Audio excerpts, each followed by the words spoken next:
If you attain jhana and you listen to the Dhamma, you might become an arahant. But you don't need to aim for arahanthood. The first stage to aim for is stream winning. And stream winning is by studying the suttas. So the first thing to do, if a person is sincere, you should buy the Nikayas and study the Nikayas. Nikayas are not like story books, You don't read them once and throw them away. You keep reading again and again until you finish your lifetime. There is nothing more precious than the Dhamma. Nothing more precious than the words of the Buddha. So don't think that they are disprinted words. If the words of the Buddha are not around, then what is the purpose of the Buddha's teaching? If words are not important, the Buddha would not have spent 45 years teaching 5,000 over discourses to us. And this, through the efforts of a lot of arahants, was transmitted generation to generation to generation in its pure form down to us. And we don't make use of this opportunity, we have wasted this opportunity as a human being. In the suttas it is mentioned, that when devas pass away, devas, they have shining bodies, and they have beautiful, clean bodies, but when they are about to pass away, their clothes begin to get dirty. They start to sweat, they have body odor, and their minds become very restless. So when other devas notice, they know that their friend is going to pass away. And then they give this friend who is going to pass away 3 advice according to the Buddha. Firstly, try to get rebirth as a human being if you can. Because if they have enough good karma left, they can still take a human rebirth. If they don't have that good karma, they will become a ghost or an animal. That's the first advice. Secondly, have saddha in the Buddha, Dhamma and Sangha. In other words, go and become a Buddhist. Third one is to attain stream winning. And how to attain stream winning? Stream winning is an Arya. And the lowest form of Arya, in fact all Aryas, the basic condition for an Arya to become an Arya is to get right view. If you don't have right view, you are not an Arya. Right view means understanding the Four Noble Truths. In one sutta, the Buddha said, in one of his previous lives, he was a Brahmin, and he gave so much dana. He gave 84,000 bucketfuls of gold, 84,000 bucketfuls of silver, 84,000 bucketfuls of precious stones. And the cows and the goats and the sheep and the chickens and the ducks he gave away were countless. And the food and drinks he gave away flowed like the river, the big river. In spite of all that, the Buddha said his merit was very small. Why? Because there was no person with right view to receive it. In other words, no Arya, all Putujana. Okay? The Buddha said the merit would have been greater if he had given food to one stream enterer. So actually, you can make dana to a stream enterer. It's not that a stream enterer immediately becomes a fruit attainer. If a path attainer immediately becomes a fruit attainer, you have no chance to do dana to a path attainer. And in another sutta, the Buddha said, to attain right view, there are 2 conditions. One is listening to the Dhamma. The second condition is having yoniso manasikara. Yoniso manasikara, you can say, is thorough attention, thorough contemplation, thorough consideration. So when you are listening to the Dhamma, you must pay thorough attention. Don't be like some people, when they are cooking, they put on the Dhamma. Well, of course, you have no time, that's better than nothing. Arahant is very hard to find. But stream winner plenty. Chula Sotapanna is one of those, I think, terms that were created later. What we have in the suttas is there are 8 types of Arya. The first path, attainer, the first fruit, second path, second fruit, third path, third fruit, fourth path, fourth fruit.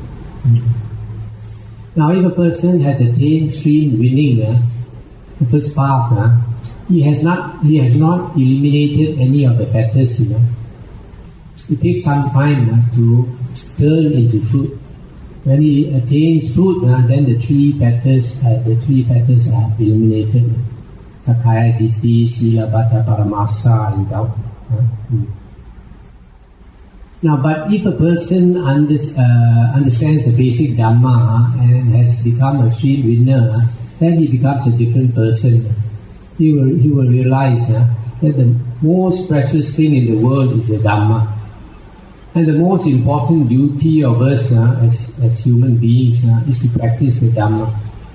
That is your most important duty. Because it's very hard to meet the Dhamma. Very hard to get a human body, and even more hard to meet the true Dhamma.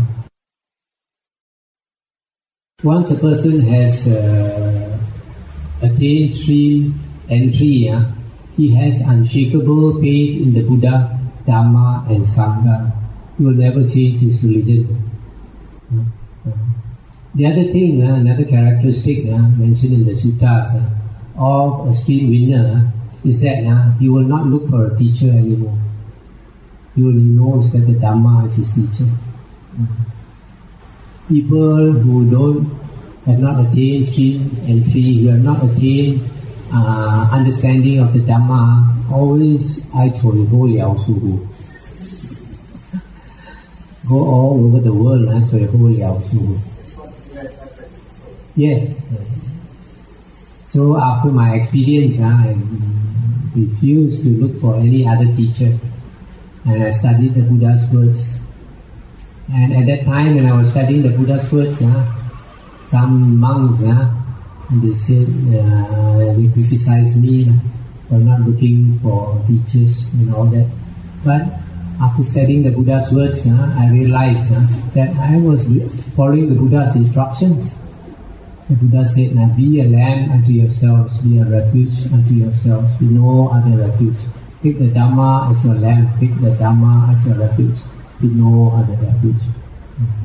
When you study the Buddha's words, and you understand them, you also look for another teacher. The Buddha is our teacher. That's why the Buddha said, after I am gone, take the Dhamma and Vinaya as your teacher. Sometimes some people think that if you enter the state of jhana, you are wasting your time. This is very far from the truth. Suppose now, I ask you, suppose if a person were to enter a state of Nibbana,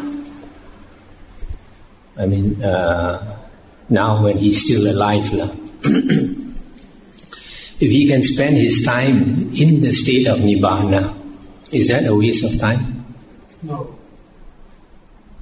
Because that is the goal of the holy life. Yeah? Yes. Yeah. And actually a person can spend his time in the state of jhana, in the state of Nibbana. And what is this state of Nibbana that a person can spend his time in? It is a state called Nirodha Samapatti. Have you all heard? Yes. What is Nirodha Samapatti? This state is defined as cessation of perception and feeling, right? Or sometimes in short, just cessation. Mm-hmm. So when there is perception, cessation of perception and feeling, It also means that there is cessation of consciousness. And this consciousness refers to the 6 consciousnesses.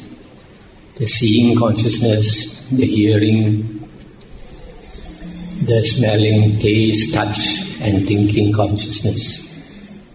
So when these 6 consciousness stops, the world stops. Right? There's, as far as that person who enters that state is concerned, there is no world. That is the state of Nibbana. Yeah? And that is a state where sometimes arahants enter, like the Buddha. They enter this, for example, immediately after the Buddha was enlightened, he spent 49 days. Actually more than 49 days. But can say 49 days. The first 7 days, he would just go into this state and just experience it, enjoy it. Because it is the most blissful state you can experience. The Buddha says, Nibbana paramang sukham. Nibbana is the highest bliss. And then some people ask him, how come? In Nibbana, there is no perception, there is no feeling, there is no consciousness. How come it's the highest bliss? The Buddha said, yes. Even though there is no feeling, there is no consciousness, still it is the highest bliss. How can we understand this? To give us an idea how Nibbana is the greatest bliss, we compare it to sleeping. When we go to sleep at night, there are 2 types of sleep. Much of the night is spent in a dreaming state. So the first type of sleep is when you fall asleep and you have a lot of dreams. And scientists say this is necessary because when we dream, we break down all the compounds, all the dirt in our brain. We clean our brain when we dream. So, this dream state is not a very blissful state because when you are dreaming, sometimes it can be unpleasant dreams, sometimes it can be frightening dreams, and exciting dreams and all that. So because you are dreaming, it's not a very restful sleep.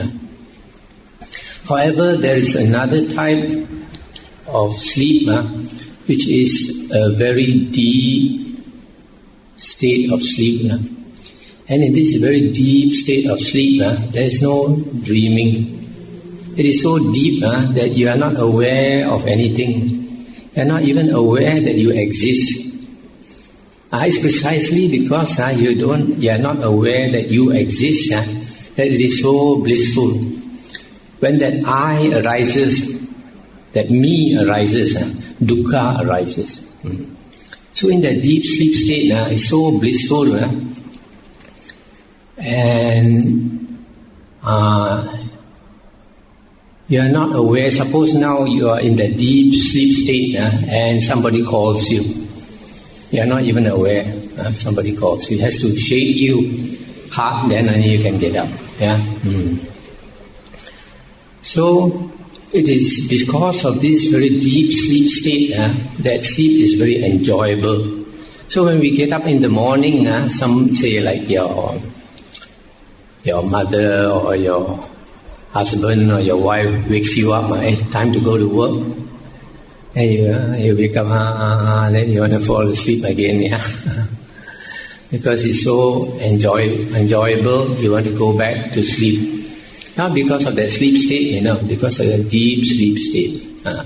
So this deep sleep state, where you are not aware of anything, you are not even aware of yourself, that can be likened to Nibbana.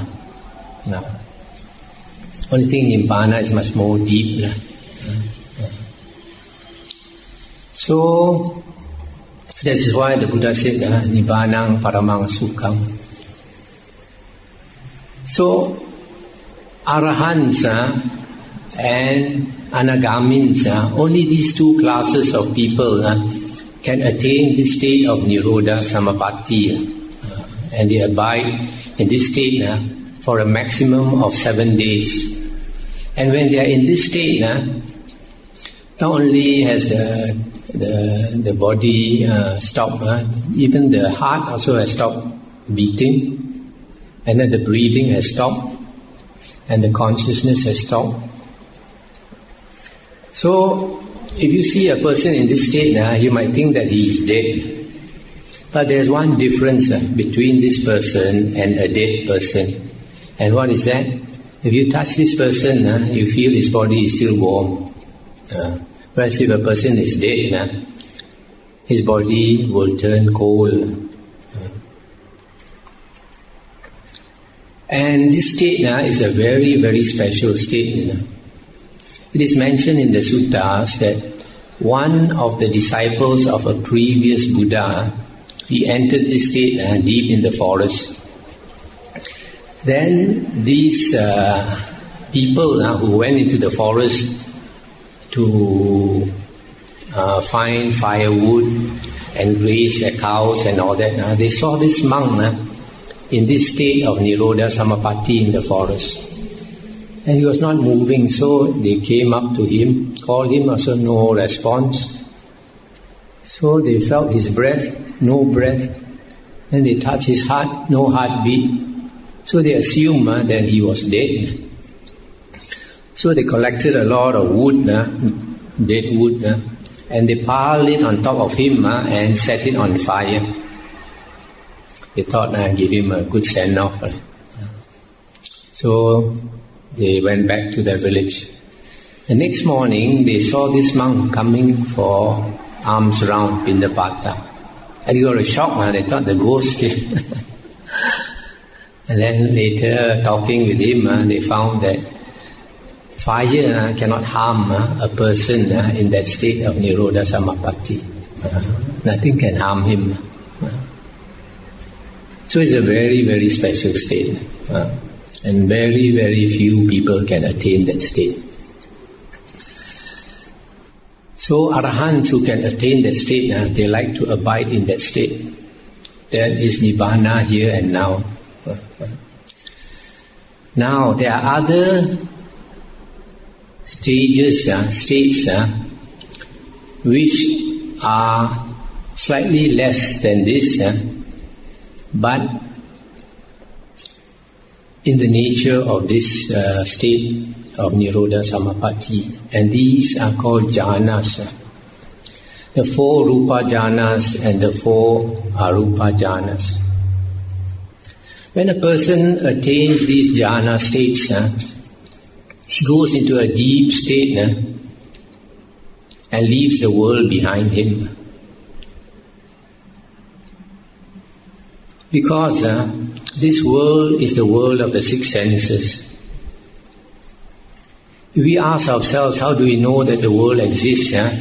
We must come to that conclusion that we only know that the world exists because we can see, we can hear, we can smell, we can taste, we can touch. And these 5 senses tell us there is an outer world. And the thoughts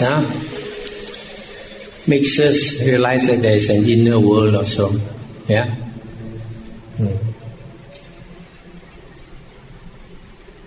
But actually, in the Buddha's teachings, these 6 senses are all external. Not only the 5 external senses, even the 6. Because when we meditate and we go deep into our mind, as we practice samatha meditation, we practice, say, concentrating on the breath. We keep putting our attention on the breath, and slowly as we are able to do this, we go deeper and deeper into our mind. And it's not easy to go into our mind, The mind is a little similar to the ocean. If you try to go deep into the ocean, what happens? Firstly, you run out of breath. Then suppose you send something which doesn't have to breathe, a submarine. You send a submarine into the ocean. If it's not strong enough, when it goes deeper, it gets crushed, completely crushed. So the ocean is so strong. And also, the ocean doesn't like you to go inside the ocean. For example, you pull a ping pong ball, you pull it into the water, and then you release it, the water will push the ping pong ball out. So in the same way also, when a person dies in the ocean also will push it up to the surface.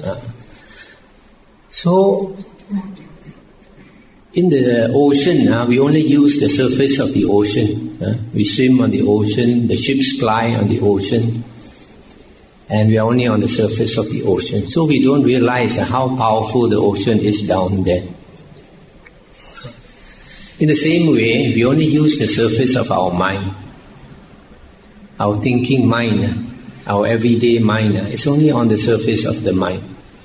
But when we meditate and we stop noticing the sights, the sounds, the smells, the taste, the touch and the thoughts, then we just concentrate on one object.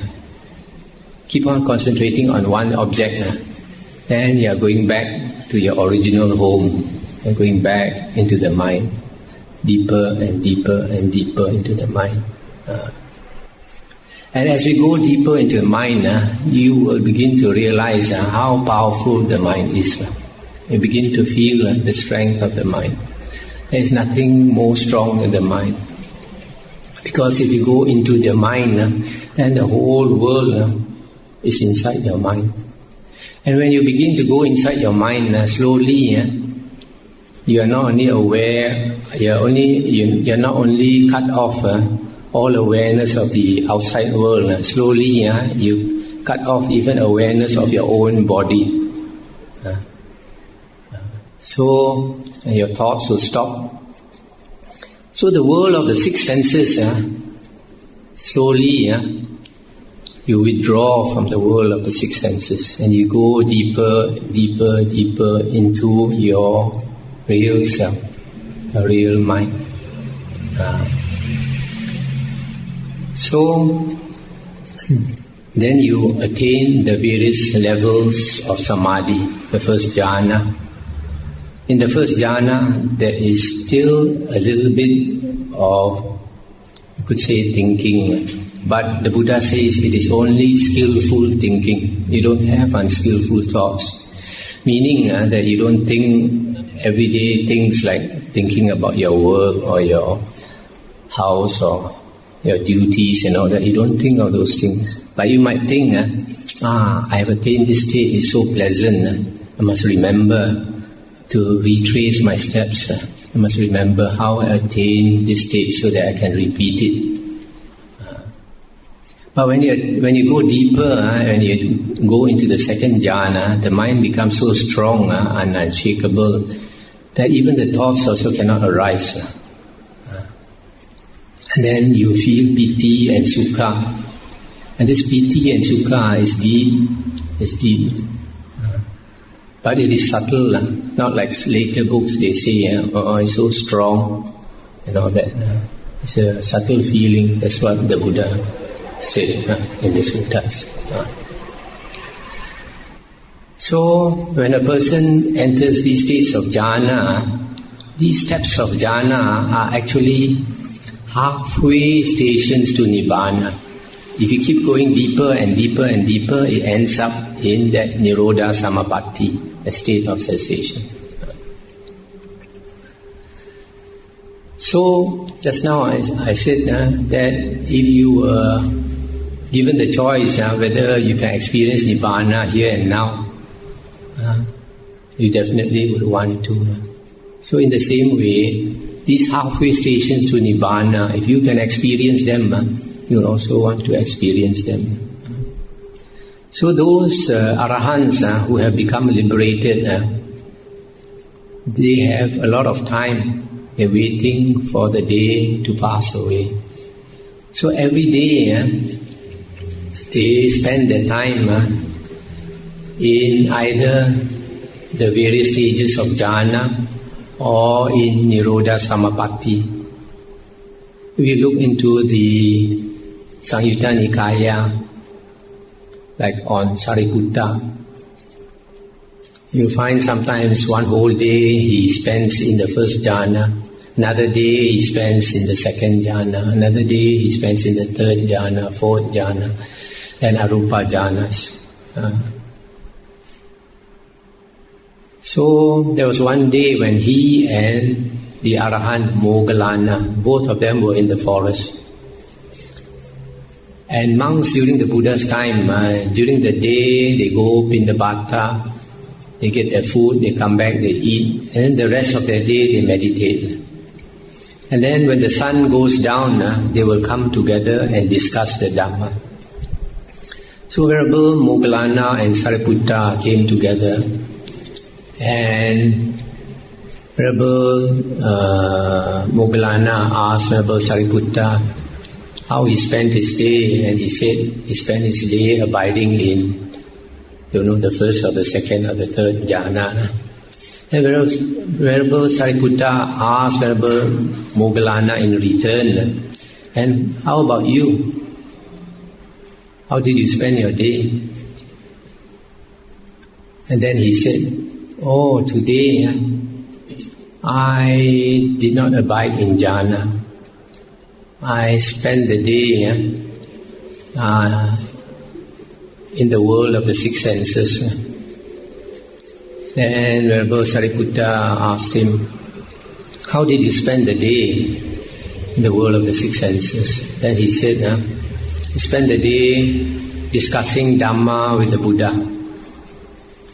Then Venerable Sariputta said, but we are here so far from the Bhagavan. How did you manage to talk to the Bhagavan? Did you go to the Bhagavan or did the Bhagavan come to you? And then he said, I did not go to the Lord and he did not come to me. But just as our Lord can see me from far with his psychic power, so I can also see him from far with my psychic power. Just as he can hear me with his psychic hearing, I also can hear him with my psychic hearing. So in this way, we converse with each other.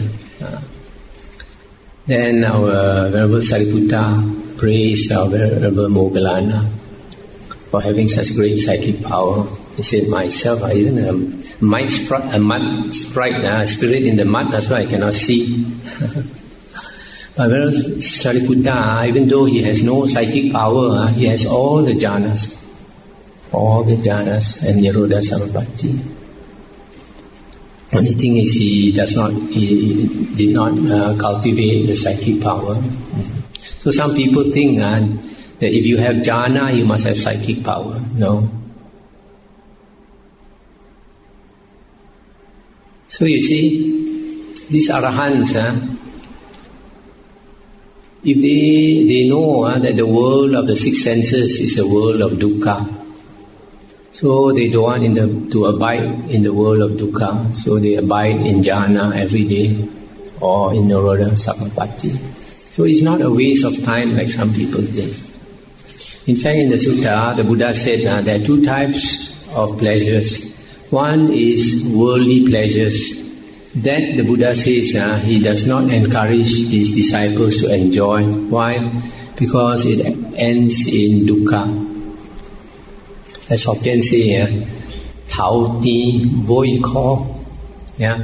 Beginning is sweet, the end is bitter. But the spiritual path is the opposite. Tao Ko Boi Ti. If we practice the spiritual path, the beginning is very hard, a lot of hardship, a lot of dukkha, but the end is very sweet. The Buddha said there are two types of pleasures. One is worldly pleasure, the other one is the bliss of jhana, the bliss of meditation. The Buddha said that he encourages his disciples to enjoy the bliss of meditation. Why? Because he says there are 4 advantages from enjoying the bliss of meditation. Sotapanna, Sakadagamin, Anagamin, and Arahanthood. So if you continually practice the jhanas and you listen to the Dhamma, it must end with getting the various stages of Aryahood. Yesterday I tried to explain a bit the characteristics of a stream winner. And I said that firstly the Buddha says a stream winner has unshakable faith in the Buddha, Dhamma and Sangha. Secondly, the Buddha says once you have that understanding of the Four Noble Truths, you have right view, then the Buddha says you become independent of others in the Buddha's teachings. In other words, you don't need to look for a teacher. You know yourself exactly how to walk this path. And you also know that the Buddha is your real teacher. And to constantly study the suttas to get his advice. If we study the suttas, it is as though the Buddha is sitting next to us and speaking to us. Another thing is, I mentioned last night, that if you have this right view of the Dhamma, then you will realize that the most precious thing in the world is the Dhamma, meaning the suttas. And there is nothing more important to do in the world than to practice the Noble Eightfold Path, to study the suttas and to meditate.